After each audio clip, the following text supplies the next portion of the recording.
Hey, how's it going, Gaston Bengals? Mr. Vincent here, homesick for yet another, but hopefully the last day. Yesterday, you started with a writing assignment like always. 109 of you turned it in, which is not nearly as many as normal. That has been graded and entered into Atlas, but today's writing assignment is the same writing assignment. And you might ask, why would you do that? And the answer is to get you to think about the questions.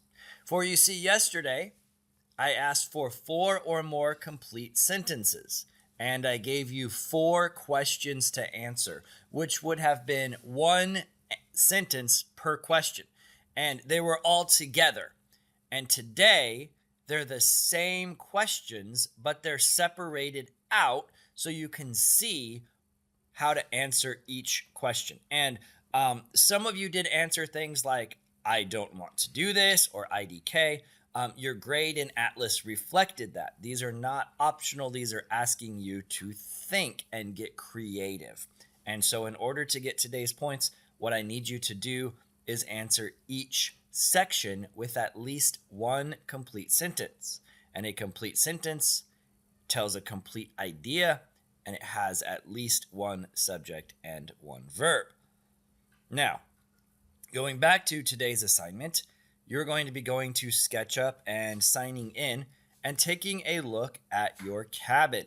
You have been working on a cabin for several days, and tomorrow when I get back, I'm going to be taking a look at it and giving you a progress grade.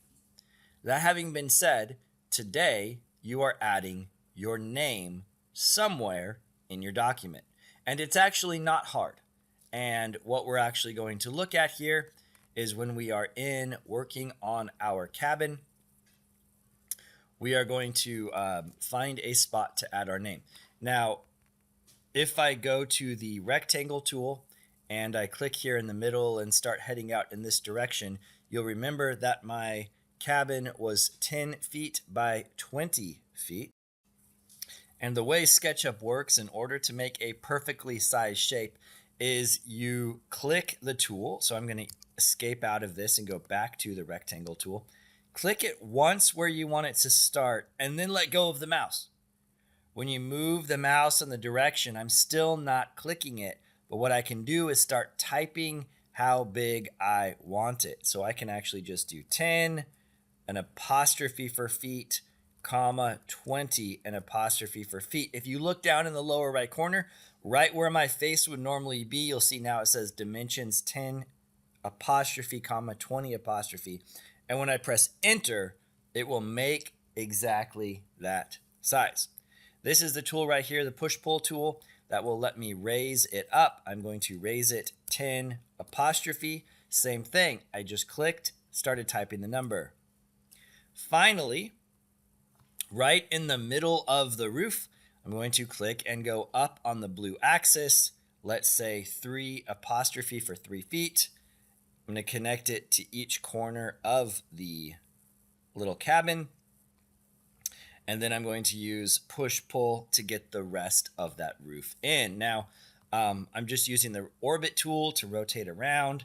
All of these things are in that instruction video, but I can click here, drag this out to get that pointy roof look that I'm looking for, and I can do the same thing on this side. Okay, now that having been said, today you're adding your name somewhere, anywhere, I don't really care.